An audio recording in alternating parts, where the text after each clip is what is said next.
Hello friends, welcome to our YouTube channel learn with N H. जैसा कि आप सब लोगों को पता है, कल के वीडियो के अंदर हमने दोस्तों राष्ट्रीय शिक्षा नीति 2020 से संबंधित यानी कि नेप 2020 से संबंधित लगभग 40 ऑब्जेक्टिव सवाल किए थे। तो आज की इस वीडियो में दोस्तों हम रीट लेवल 1 और लेवल 2 से संबंधित जो आपका नेप 2020 वाला टॉपिक जोड़ा गया है उससे संबंधित 40 क्वेश्चन और करने वाले हैं। तो लगभग आपके इस टॉपिक से संबंधित 80 सवाल हो जाएंगे दोस्तों, और इसकी पीडीएफ मैं आपको टेलीग्राम चैनल पर प्रोवाइड करवा दूंगा, तो आप टेलीग्राम चैनल को ज्वाइन कर लीजिए।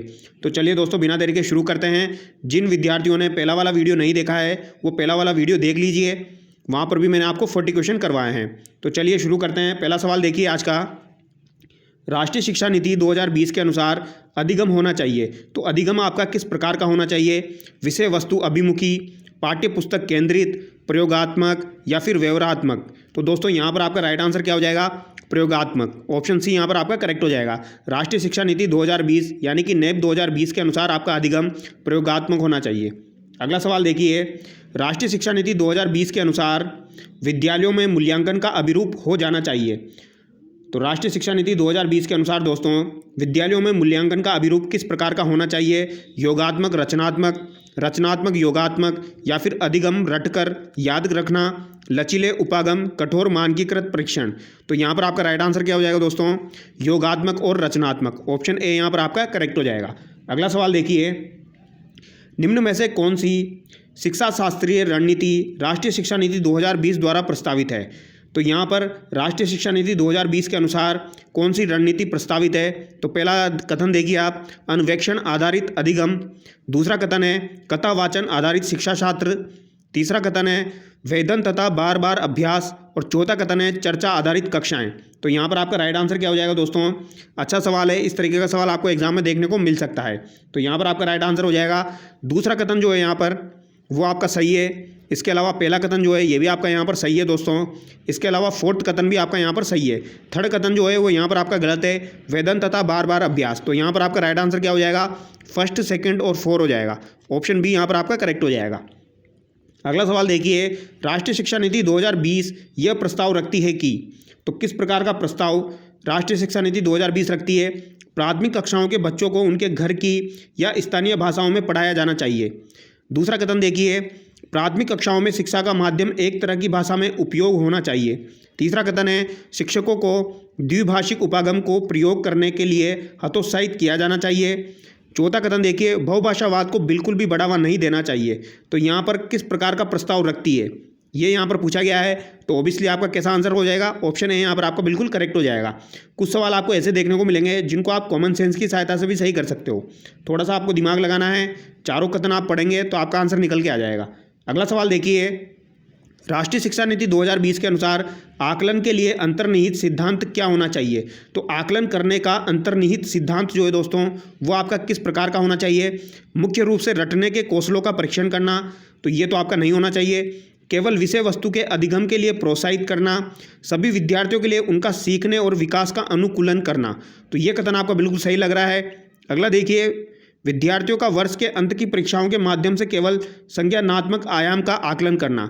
तो यहाँ पर आपका राइट आंसर क्या हो जाएगा दोस्तों? ऑप्शन सी यहाँ पर आपका करेक्ट हो जाएगा। ठीक है, आकलन करने के लिए अंतर्निहित सिद्धांत आपका सभी विद्यार्थियों के लिए उनका सीखने और विकास का अनुकूलन करना होना चाहिए। अगला सवाल देखिए, भारतीय संसद ने दिव्यांग व्यक्तियों के लिए निम्नलिखित में से कौन सा कानून हाल ही में पारित किया है? तो भारतीय संसद ने दिव्यांग व्यक्तियों के लिए हाल ही में कौन सा कानून जो है वो पारित किया है दोस्तों? ये इंपॉर्टेंट सवाल है आपका। तो यहाँ पर आपका राइट आंसर हो जाएगा निःशक्त व्यक्ति समान अवसर अधिकार संरक्षण और पूर्ण भागीदारी अधिनियम। ऑप्शन बी यहाँ पर आपका करेक्ट हो जाएगा। दिव्यांग व्यक्तियों के लिए निःशक्त व्यक्ति अधिनियम लागू किया गया है, समान अवसर अधिकार संरक्षण और पूर्ण भागीदारी अधिनियम। अगला सवाल देखिए, राष्ट्रीय शिक्षा नीति 2020 नेप में प्रस्तावित कथनों में से कौन सा कथन यहाँ पर सही नहीं है? तो सवाल को ध्यान से पढ़ना है, यहाँ पर पूछा गया है कौन सा यहाँ पर सही नहीं है। तो चारों कथन पढ़िए, फिर आपका आंसर अपने आप निकल के आ जाएगा। पहला कथन देखिए, नेप 2020 मूल्यांकन के लिए विभिन्न प्रकार की विधियों और योजनाओं जैसे विधियाँ और योजनाएं जैसे कि समूह कार्य और भूमिका निर्वहन का प्रस्ताव रखती है। दूसरा कथन देखिए, नेप 2020 रचनात्मक मूल्यांकन से योगात्मक मूल्यांकन की ओर परिवर्तन का प्रस्ताव रखती है। तीसरा कथन है, नेप 2020 प्रस्तावित करती है कि शिक्षक द्वारा किए गए आकलन से अलग आकलन के अन्य मार्गों जैसे कि स्व आकलन तथा समूह आकलन को भी प्रोत्साहित करना चाहिए।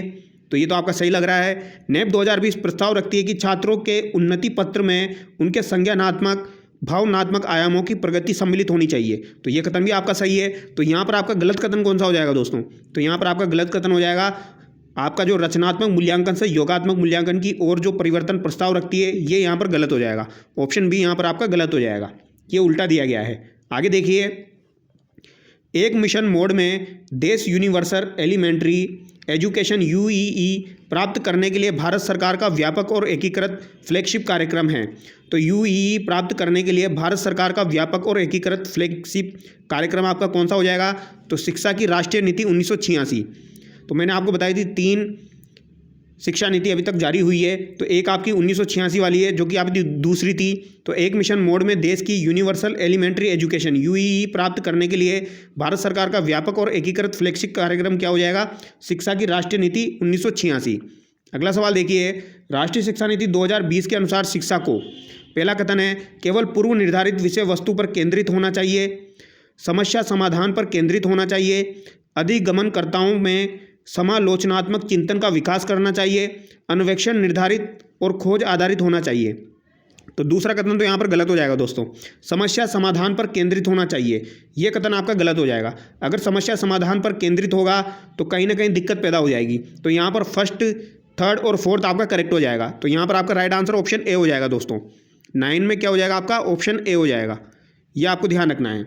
अगला सवाल देखिए, राष्ट्रीय शिक्षा नीति 2020 में प्रस्तावित बदलाव है। तो राष्ट्रीय शिक्षा नीति 2020 में प्रस्तावित बदलाव आपके क्या क्या हो जाएंगे? वो यहाँ पर पूछा गया है। मानकीकरण से लचीलापन, रचनात्मक मूल्यांकन से योगात्मक मूल्यांकन, संरचनाओं की समझ से परीक्षा के लिए सीखना, बहुविषयकता से कठोरता। तो यहाँ पर आपका राइट आंसर हो जाएगा मानकीकरण से लचीलापन। ये सवाल शायद मैंने आपको कल भी करवाया था। राष्ट्रीय शिक्षा नीति 2020 में मानकीकरण से लचीलापन की ओर प्रस्तावित है। आगे देखिए, राष्ट्रीय शिक्षा नीति 2020 के अनुसार बहुभाषीयता के संबंध में सत्य कथन है। तो बहुभाषीयता के संबंध में सत्य कथन आपका कौन सा हो जाएगा दोस्तों? बच्चों के सीखने में एक रुकावट की तरह देखती है। तो बहुभाषीयता जो है ये रुकावट की तरह नहीं होती है दोस्तों। तो ये कथन तो आपका गलत हो जाएगा। कक्षा में पूंजी के रूप में देखती है। तो ये कथन आपका बिल्कुल सही हो जाएगा। बहुभाषीयता जो है ये कक्षा में पूंजी के रूप में देखती है। शिक्षण अधिगम की प्रक्रिया को एक अनावश्यक जटिलता के रूप में देखती है। ये भी आपका गलत हो जाएगा। समावेशी शिक्षा में अवरोध के रूप में देखती है। ये भी आपका गलत हो जाएगा। तो यहाँ पर ऑप्शन भी आपका करेक्ट हो जाएगा। अगला सवाल देखिए, राष्ट्रीय शिक्षा नीति 2020 सामाजिक आर्थिक रूप से वंचित समुदायों से आने वाले विद्यार्थियों के अवधारण के लिए क्या प्रस्तावित करती है? तो सामाजिक या आर्थिक रूप से वंचित समुदायों से आने वाले विद्यार्थियों के अवधारण के लिए क्या प्रस्तावित करती है आपकी नेप 2020? वो यहाँ पर पूछा गया है। रटकर सीखना आपका गलत हो जाएगा। पाठ्यचर्या व मूल्यांकन का मानकीकरण, ये बिल्कुल सही लग रहा है। आगे देखिए, प्रदर्शन उन्मुख परीक्षण, इसके बाद है आपका संदर्भित और अर्थपूर्ण पाठ्यचर्या। तो यहाँ पर आपका जो बिल्कुल करेक्ट आंसर होगा दोस्तों वो ऑप्शन डी हो जाएगा। संदर्भित व अर्थपूर्ण पाठ्यचर्या आपकी होनी चाहिए। कैसी होनी चाहिए? संदर्भित और अर्थपूर्ण पाठ्यचर्या नेप 2020 के अनुसार। तो ये आपको ध्यान रखना है, ठीक है। करेक्ट में से भी सबसे ज़्यादा करेक्ट आपका कौन सा माना जाएगा? ऑप्शन डी माना जाएगा। अगला सवाल देखिए, राष्ट्रीय शिक्षा नीति 2020 में प्रस्तावित समग्र 360 डिग्री बहुआयामी उन्नति पत्र को क्या दर्शाना चाहिए? तो 360 डिग्री बहुआयामी उन्नति पत्र को क्या दर्शाना चाहिए वो यहाँ पर पूछा गया है नेप 2020 के अनुसार। तो यहाँ पर क्या राइट आंसर हो जाएगा आपका? तो यहाँ पर चारों कथन आपको पढ़ने पड़ेंगे दोस्तों। विद्यार्थियों के प्रदर्शन की दूसरे प्रदेशों में विद्यार्थियों के अंकों से तुलना, तो अंकों से तुलना ये तो नहीं होना चाहिए। आगे देखिए, विद्यार्थियों की संज्ञात्मक, भावनात्मक व मनोगत्यात्मक आयामों में प्रगति, ऑप्शन बी यहाँ पर आपका बिल्कुल करेक्ट हो जाएगा। और ये आपको ध्यान रखना है, ये सवाल आपको एग्जाम में देखने को मिल सकता है। विद्यार्थियों की संज्ञानात्मक, भावनात्मक और मनोगत्यात्मक आयामों में प्रगति जो है वही आपकी 360 डिग्री बहुआयामी उन्नति पत्र में दर्शाई जाएगी। ये आपको ध्यान रखना है। अगला सवाल देखिए, राष्ट्रीय शिक्षा नीति 2020 के अनुसार का प्रयोग को प्रोत्साहित करने के लिए करना चाहिए। तो किसका प्रयोग जो है वो प्रोत्साहित करने के लिए करना चाहिए? कंठस्थीकरण या प्रत्यास्मरण, कंठस्थीकरण, समालोचनात्मक चिंतन, अनुभव जनित अधिगम, समालोचनात्मक चिंतन या अनुभव जनित अधिगम, प्रत्यास्मरण। तो बताइए दोस्तों इसका आंसर क्या हो जाएगा? तो इसका आंसर हो जाएगा आपका अनुभव जनित अधिगम, समालोचनात्मक चिंतन। ऑप्शन सी यहाँ पर आपका बिल्कुल करेक्ट हो जाएगा। अगला सवाल देखिए, दिव्यांग छात्रों की शिक्षा के संदर्भ में निम्नलिखित में से किस प्रावधान को राष्ट्रीय शिक्षा नीति 2020 द्वारा बढ़ावा नहीं दिया गया है? तो किस प्रावधान को राष्ट्रीय शिक्षा नीति 2020 जो है उसके द्वारा बढ़ावा नहीं दिया गया है? उपयुक्त इमारती ढांचा, प्रत्येक विद्यार्थी के लिए एक शिक्षा और निजी शिक्षक, अनिवार्य विशेष शिक्षा, उपयुक्त तकनीकी सुविधाएं। तो बताइए इसका आंसर क्या होगा दोस्तों? अब यहाँ पर पूछा गया है, सवाल को ध्यान से पढ़ना है, दिव्यांग छात्रों की शिक्षा के संदर्भ में। तो यहाँ पर दिव्यांग छात्रों की बात की जा रही है दोस्तों। तो यहाँ पर आपका राइट आंसर हो जाएगा अनिवार्य विशेष शिक्षा, ऑप्शन सी यहाँ पर आपका करेक्ट हो जाएगा। ये आपको ध्यान रखना है। नेप 2020 के अनुसार दोस्तों ये प्रावधान नहीं रखा गया है आपका दिव्यांग छात्रों के लिए, तो अनिवार्य विशेष शिक्षा, ऑप्शन सी यहाँ पर आपका करेक्ट हो जाएगा। अगला सवाल देखिए, राष्ट्रीय शिक्षा नीति 2020 क्या प्रस्तावित करती है? तो राष्ट्रीय शिक्षा नीति आपकी 2020 जो है दोस्तों ये क्या प्रस्तावित करती है? विद्यालय की पाठ्यचर्या की विषय वस्तु में कटौती, विद्यालय की पाठ्यचर्या के लचीलेपन में वृद्धि, रटंत अधिगम को महत्व देना। तो ये तो आपका वैसे ही गलत हो जाएगा दोस्तों, ठीक है। इसके अलावा देखिए, विवेचात्मक चिंतन की महत्व देना। तो यहाँ पर आपके 4 कथन हैं। अब बताइए इसका आंसर क्या होगा दोस्तों? इसका आंसर आपका क्या हो जाएगा? अब अगर हम थर्ड को क्रॉस कर देंगे तो यहाँ पर आपका एक ही ऑप्शन बचता है दोस्तों, ऑप्शन सी यहाँ पर आपका करेक्ट हो जाएगा। पहला कथन भी यहाँ पर आपका बिल्कुल सही है, ठीक है। विद्यालय की पाठ्यचर्या की विषय वस्तु में कटौती।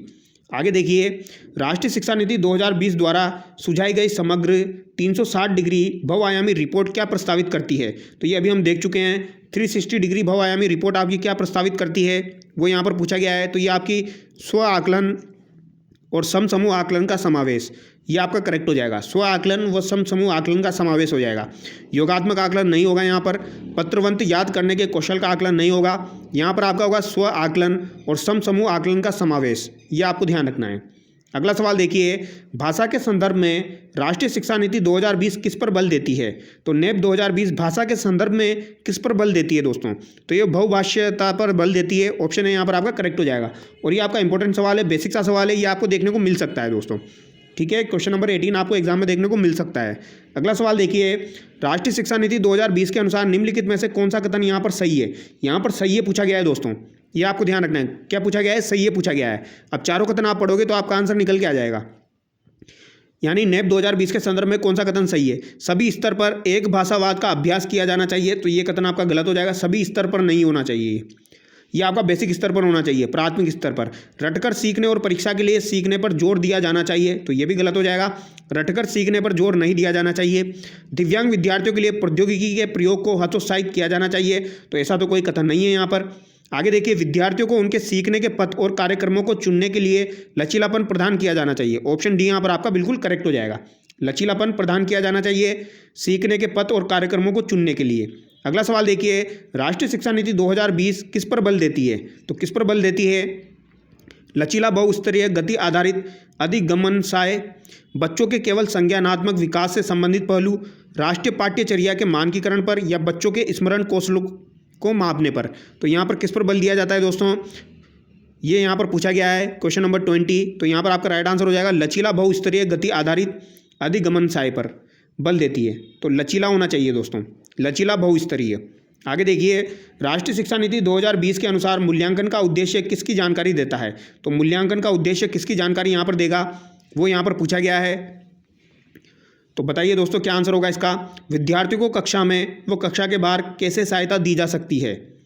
तो यहाँ पर ऑप्शन ए आपका करेक्ट हो जाएगा दोस्तों, ठीक है। मूल्यांकन का उद्देश्य किसकी जानकारी देगा आपका? विद्यार्थियों को कक्षा में व कक्षा के बाहर कैसे सहायता दी जा सकती है, इसका मूल्यांकन, ये आपको ध्यान रखना है। आगे देखिए, राष्ट्रीय शिक्षा नीति 2020 के अनुसार शिक्षा को किस पर बल देना चाहिए? तो शिक्षा को किस पर बल देना चाहिए वो यहाँ पर पूछा गया है। संकल्पनात्मक समझ, गैर संदर्भित विषय वस्तु, रटकर सीखना, परीक्षाओं के लिए सीखना। तो रटकर सीखना और परीक्षाओं के लिए सीखना ये तो आप वैसे ही गलत कर देना, ठीक है। तो यहाँ पर आपका राइट आंसर संकल्पनात्मक समझ हो जाएगा, ऑप्शन ए यहाँ पर आपका करेक्ट हो जाएगा। आगे देखिए, आकलन के संदर्भ में राष्ट्रीय शिक्षा नीति 2020 क्या प्रस्तावित करती है? तो आकलन के संदर्भ में राष्ट्रीय शिक्षा नीति 2020 आपकी क्या प्रस्तावित करती है? विश्लेषण और आलोचनात्मक सोच जैसे उच्च क्रम के कौशल का परीक्षण, प्रत्यास्मरण आधारित वस्तुनिष्ठ प्रकार के परीक्षण। तो ये वस्तुनिष्ठ जहाँ पर भी आ जाए ये भी आपका गलत माना जाएगा। आकलन के योगात्मक तरीके, तो यहाँ पर ऑप्शन डी आपका करेक्ट हो जाएगा दोस्तों, ए और सी यहाँ पर आपका करेक्ट हो जाएगा। अगला सवाल देखिए, राष्ट्रीय शिक्षा नीति 2020 किसकी ओर बदलाव का प्रस्ताव रखती है? तो किसकी ओर बदलाव का प्रस्ताव रखती है राष्ट्रीय शिक्षा नीति? यह सीखना कि कैसे सीखना है। ऑप्शन ए यहाँ पर आपका करेक्ट हो जाएगा। ये इंपॉर्टेंट सवाल है। राष्ट्रीय शिक्षा नीति किसकी ओर बदलाव का प्रस्ताव रखती है? यह सीखना कि कैसे सीखना है, इसकी ओर बदलाव का प्रस्ताव रखती है आपकी नेप 2020। अगला सवाल देखिए, नेप 2020 में आकलन के संदर्भ में विद्यार्थियों के लिए किस प्रकार का प्रगति पत्र प्रस्तावित किया गया है? तो किस प्रकार का प्रगति पत्र जो है वो विद्यार्थियों के लिए प्रस्तावित किया गया है, वो यहाँ पर पूछा गया है दोस्तों। तो यहाँ पर आपका राइट आंसर क्या हो जाएगा?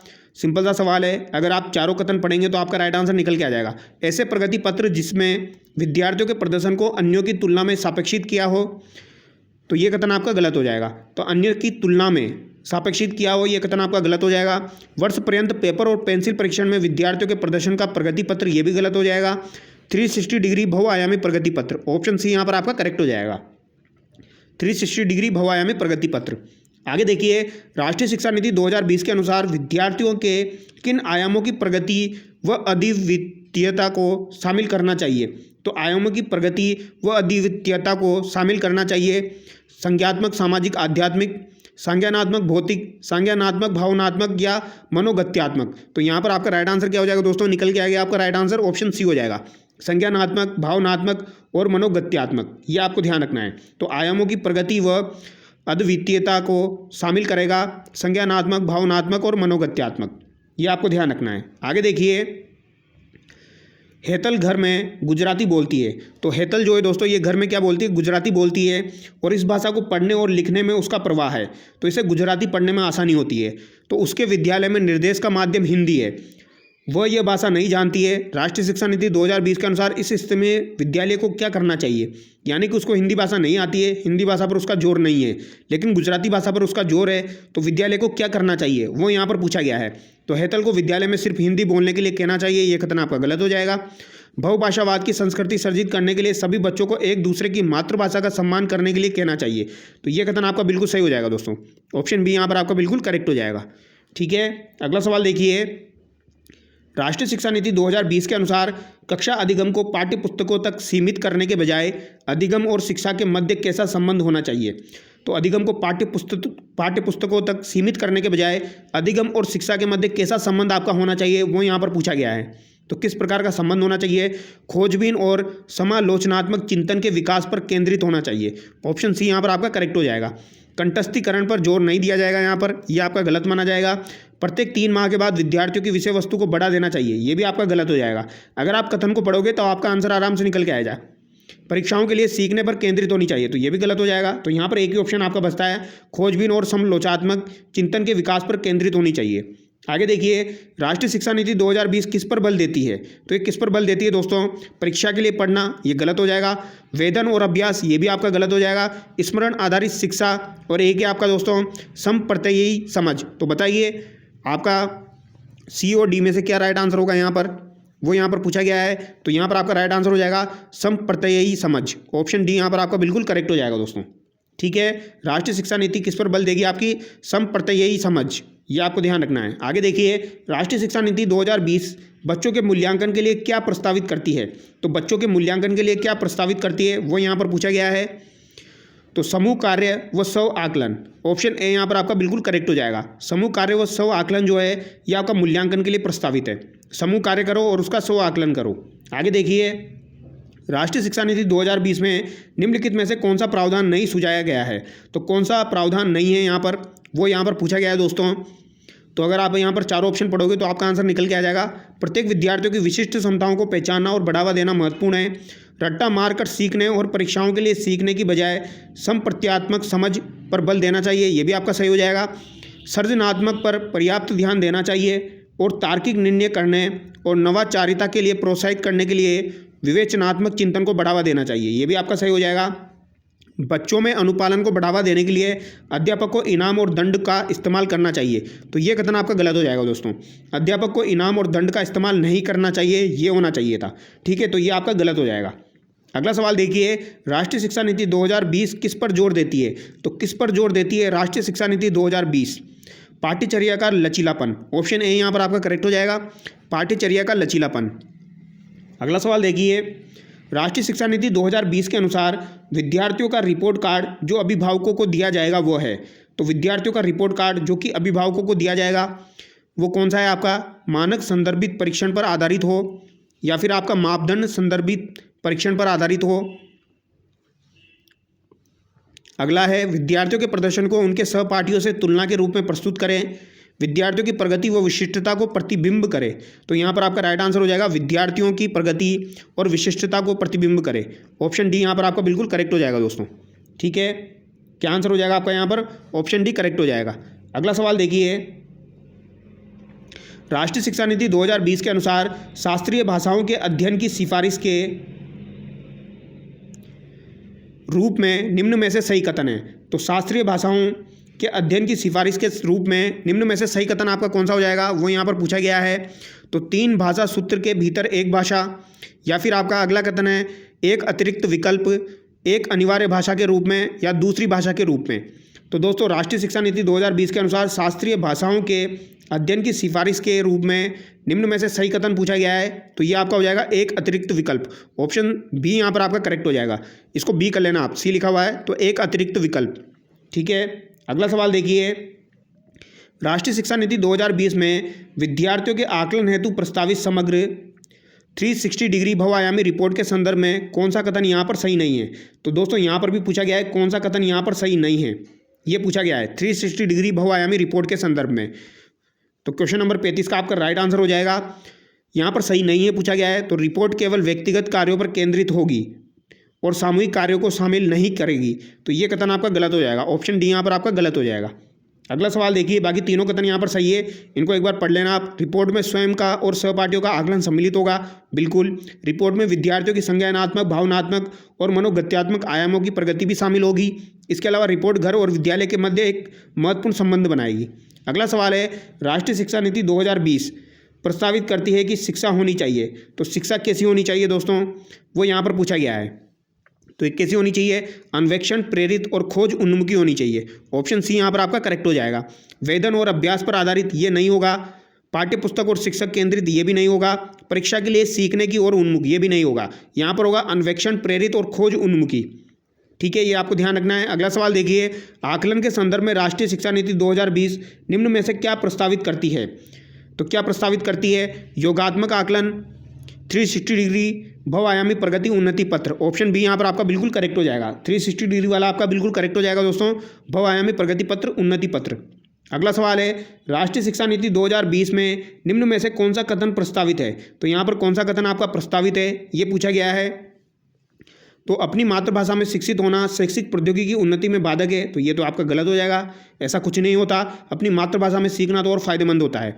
विद्यालयों को बच्चों को अंग्रेजी भाषा की प्रथम भाषा के रूप में सीखने और बोलने के लिए प्रोत्साहित करना, ये भी आपका गलत हो जाएगा। बाल विद्यार्थियों के लिए बहुभाषी होने के उच्च संज्ञानात्मक लाभ है। तो ऑप्शन सी यहाँ पर आपका बिल्कुल करेक्ट हो जाएगा। ठीक है, बहुभाषी में सीखते हैं अगर तो उच्च संज्ञानात्मक लाभ होता है। अगला सवाल देखिए, राष्ट्रीय शिक्षा नीति 2020 में पूरे देश के लिए प्राथमिक स्तर पर किस भाषा को निर्देश के माध्यम से प्रस्तावित करती है। तो प्राथमिक स्तर पर किस भाषा को निर्देश के माध्यम से प्रस्तावित करती है। तो ये आपका मातृभाषा और घर की भाषा हो जाएगी। ऑप्शन डी करेक्ट हो जाएगा दोस्तों। ये कल भी मैंने आपको करवाया था। राष्ट्रीय शिक्षा नीति 2020 किस उपागम के लिए शिक्षण शास्त्रीय बदलाव की अनुशंसा करती है। तो दोस्तों किस उपागम की तरफ, वो यहाँ पर पूछा गया है।